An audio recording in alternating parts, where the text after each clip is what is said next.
I need you to put your hand up. If before the season started, you thought to yourself, the top 4 tight ends in terms of fantasy points through the first 3 weeks of the season would be Hunter Henry, Tucker Kraft, Dalton Kincaid, and Juwan Johnson. Put your hand down, you're a filthy liar. Nobody thought that. The big 3 right now, Trey McBride's at number 5, not bad, could be better. Brock Bowers has been banged up, he's at tight end 8. For where you drafted him, that's not good enough. And then George Kittle, well, unfortunately, he's not even on the field. And by the way, Mark Andrews, who had 1.9 fantasy points going into Monday Night Football, is now the tight end 10 on the season. So let's go ahead and dive into the top tight ends for week 4, and hopefully you've got somebody on your team that you can just set it and forget it. And one of the top options, Trey McBride, will be on Thursday night. I desperately want the Seattle Seahawks to start using AJ Barner, but him and Elijah Arroyo only had 1 target apiece last week. He just really isn't in the game plan, unfortunately. All the targets are going to other people right now. But I think this offense could take another step if they got him in the game plan more often. Probably the best tight end in all of football in terms of overall volume and consistency goes up against the team allowing the most fantasy points to opposing tight ends this season. Trey McBride is an absolute smash this week, and he's probably going to be tight end 1. And if he isn't, then you can say thanks for jinxing us, Kyle, in the comments down below. Minnesota at Pittsburgh. Don't forget, it will be in the morning on Sunday. They're over in Ireland. Kickoff is going to be at 9:30 a.m. Eastern Standard Time. The 3rd most fantasy points in the game being allowed to the tight end position by Pittsburgh. TJ Hockenson with Jordan Addison back this week. How is that going to look? That's where I have a little bit of concern about Hockenson this week. But this offense last week operated way better with Carson Wentz, and hopefully it continues to do so in the absence of JJ McCarthy. And if McCarthy comes back and doesn't play well, we'll probably see Carson Wentz again at some point this season. For TJ Hockenson, though, hopefully he takes advantage of the time that he does have with Wentz. And hopefully the targets for Jordan Addison come from the other wide receivers and not Hockenson himself. Jonnu Smith and Pat Freiermuth. Right now, Smith is playing 83% of the snaps. The Muth is playing 70% of the snaps. If you got to pick one of these guys, we got to go with Jonnu Smith. He's going to be the one that we're going to see on the field the majority of the time. And this week, maybe Pittsburgh has some trouble moving the ball against that very stout Minnesota defense. And if they do that, we might need to get Jonnu Smith involved as early as possible. Zach Ertz was bordering on being a sit for me this week, but then we found out Terry McLaurin may not end up playing, and it's not looking great as of right now. Going up against the Atlanta Falcons, Zach Ertz is getting the defense that allows the fewest fantasy points per game to opposing tight ends. It may be a difficult week for him, and we still don't know whether or not Jaden Daniels is playing. But if Terry McLaurin isn't playing, regardless of who the quarterback is, you got to think Zach Ertz is at least number 2 on the team in targets. Kyle Pitts is tied for 7th among tight ends when it comes to targets this season.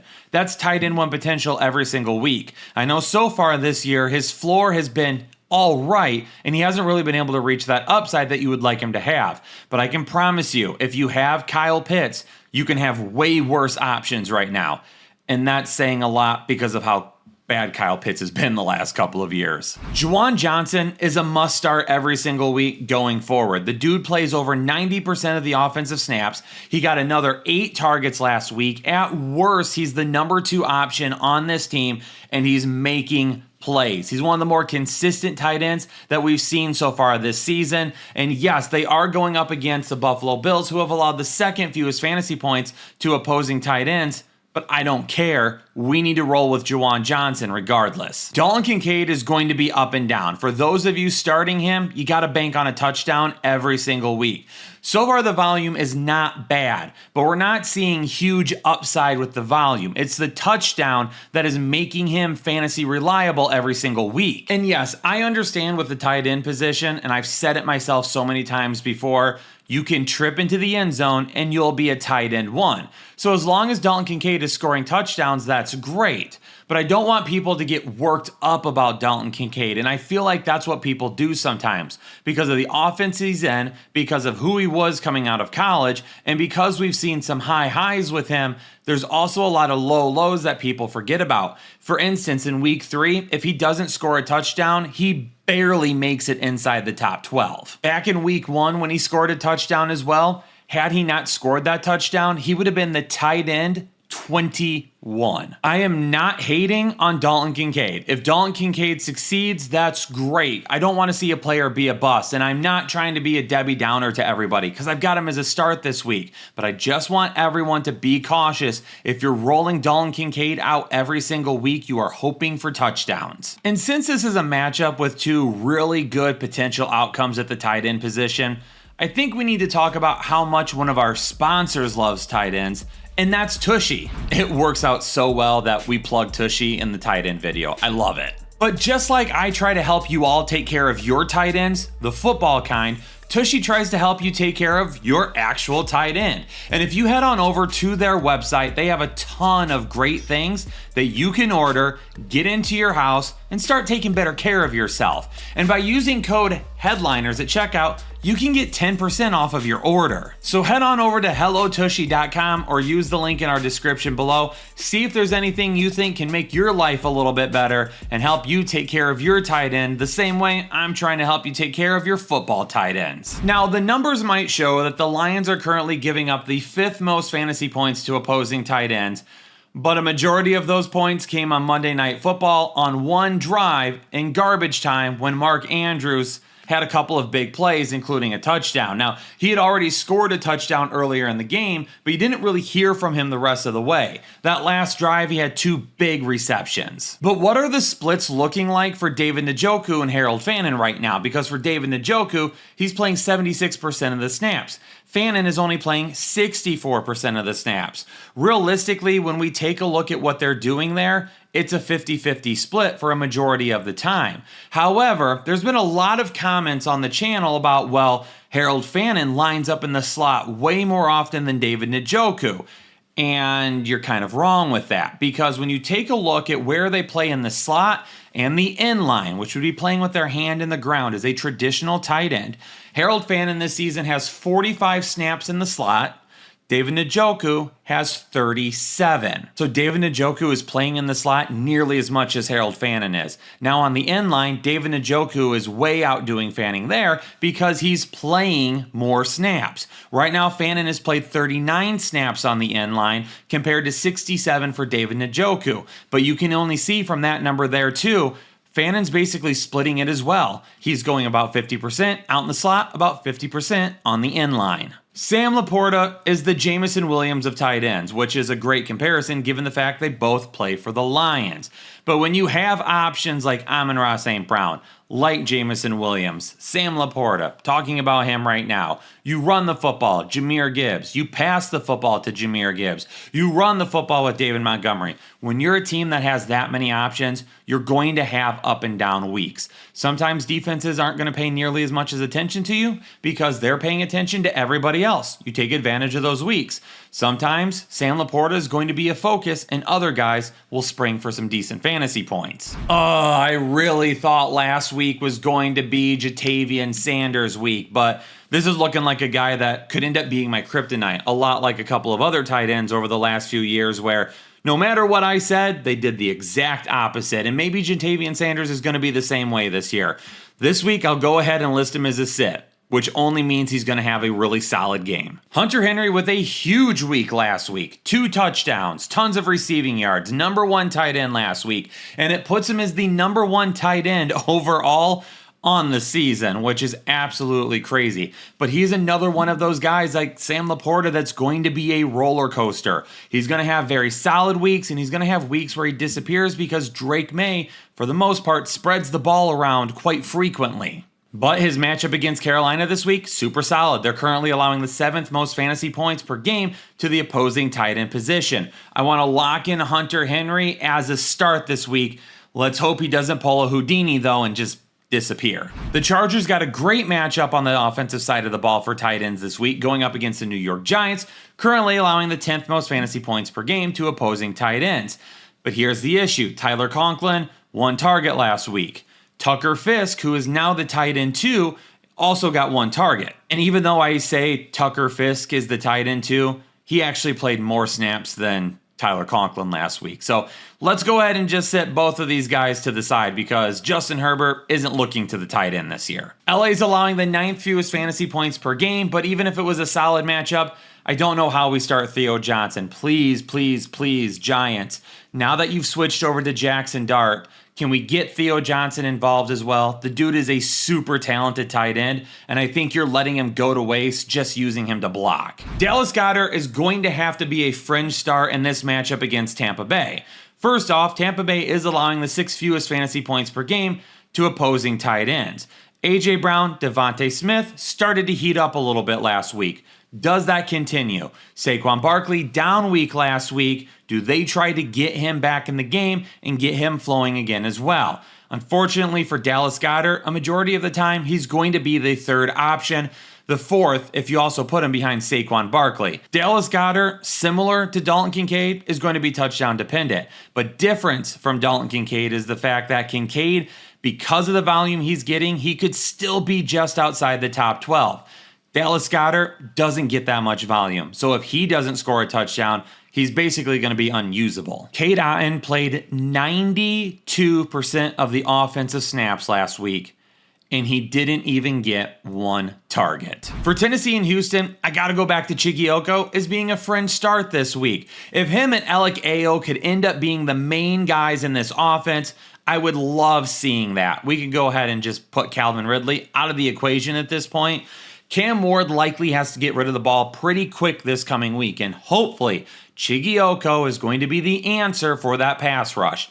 Last week caught 5 of his 6 targets for 66 yards. Let's lock him into a line that's very similar this week, which will put him right around top 12 potential. And for Dalton Schultz, he doesn't have a high enough ceiling at this point. Yes, he could put together some solid weeks, but for as bad as this offense has been this year, the only guy I'm okay with starting consistently right now is Nico Collins. Tyler Warren had his first poor performance of his pro career in week 3, and it wasn't even really all that bad, but it wasn't as good as the first couple of weeks. And this week, he's going to get back on track. The LA Rams pass rush is going to make Daniel Jones move around. One of the main guys he'll look to right away has got to be Tyler Warren. For the LA Rams, this is another team where it's just like, it doesn't matter who they're facing. There's no reason to consider any of their tight ends. It's Puka, it's Adams, it's running the football with Kyren. Britton Strange is a little big play dependent. He's going to need a big play on a weekly basis to really climb up towards like that top 6 tight end position. But if we can keep getting him 7 targets a week, he can be right around top 12. And that's why he's going to be a fringe start for me. And this is another matchup where maybe T-Law needs to get rid of the ball a little bit quicker. But with Bosa being out for San Francisco, that could end up changing things a little bit as well. And maybe he has a little bit more time to stand in the pocket and look for Brian Thomas Jr. more than he already has. But this offense, it needs to find its identity as well. And I don't really think they know who should be the guy. And I think they're playing a few too many games with who do we give the ball to. There's no reason in the world with Brian Thomas Jr., Travis Hunter, and Britton Strange that Parker Washington should be getting 11 targets per game. I really thought Jake Tonjes had good upside last week. I missed on that one. I thought he had touchdown potential, and I thought he was going to be looked at with no Juwan Jennings, and that didn't end up happening. It was Christian McCaffrey and Ricky Pearsall. This week, going up against Jacksonville, currently allowing the 8th fewest fantasy points per game. Tougher matchup. I mean, he's very TD dependent right now. George Kittle will be back here in a couple of weeks, and he'll take over as the starter once again. Tonjes, for me, has some opportunity to score a touchdown with Brock Purdy coming back, but not a good enough opportunity for me to start him again. Don't I have to list Mark Andrews as a fringe start after last week? I feel like I need to, and I understand that a majority of those points came in garbage time against the Lions, but I really don't care. He's got that opportunity every single week, and why in the world they don't look at him more is beyond me. But maybe this week is it. A shootout in Kansas City, maybe a big offensive matchup, just like they had against Detroit last week, is what they're going to need to do. Now, Kansas City currently allows the 3rd fewest fantasy points per game, so I'm not banking on him having anywhere near the same upside that he did last week. But if he can find the end zone, if he can give us 5 catches, even if it's only for 60 yards, he's still going to be a potential top 12 tight end. And Travis Kelce, this is another solid matchup for him. And I know the touchdown potential is going to be there, and I know he's still getting a decent amount of targets, 7 more targets last week. Going up against the Baltimore Ravens, currently allowing the 7th most fantasy points per game. I feel like we gotta lock Travis Kelce in as the number 2 option on this team right now. Colston Loveland is banged up. Cole Kmet scored a touchdown last week, but it was only on 1 target. And they're going up against the Las Vegas Raiders, who currently allow the 5th fewest fantasy points per game. I'm not worried about either of these guys. Brock Bowers, just the game we need to get back on track, going up against Chicago, allowing the 8th most fantasy points per game. He was a stud in week 1, just like everyone predicted. 8 targets, 5 receptions, 103 yards. Since then, weeks 2 and 3 combined, 13 targets, 9 receptions, 76 yards. Now, I know he's banged up. That's okay. He ended up playing last week. Hopefully this week he's 100%, or at least as close as possible, and he can have a really solid matchup and a really good game. Last week, Tucker Kraft was battling injury. Unfortunately, he was supposed to play, then he wasn't supposed to play, then he was supposed to play, then he did play. We weren't 100% sure how healthy he was going to be, and then he played 88% of the snaps. Now, the entire offense looked off last week, so it's not just Tucker Kraft. But one thing you want to keep in mind, Tucker Kraft has been one of the streakiest tight ends over the last couple of years. So when you get the really high highs like we have with him, you gotta know it's going to disappear sometimes. And Jake Ferguson may be one of the safest tight ends you can play right now. He's going up against Green Bay, which the one area that they seem to be weak at right now is stopping the tight end. They've allowed the 6th most fantasy points per game to opposing tight ends. That amazing pass rush they have is great, but they are leaving the flats open, allowing tight ends to get out there and make some plays. Now, last week, let's talk about this with Jake Ferguson. 14 targets. 14 targets and 13 receptions. That is elite usage for a tight end. And now CeeDee Lamb is out. Jake Ferguson is a top 5 tight end right now. And if it doesn't happen against Green Bay, I really don't know what to tell you all. Maybe the tight end whisperer is losing his touch, but I don't see any chance that with 26 targets over the last 2 games, that Jake Ferguson isn't top 5. Okay, I'll get sucked in to another good matchup from Mason Taylor, and I'll put him as a fringe start, even though you probably should be sitting him. But Miami's giving up the 4th most fantasy points per game. And Mason Taylor's on the field 74% of the time. I tell you, Headliner Nation, it drives me nuts to see such talented tight ends basically being completely misused.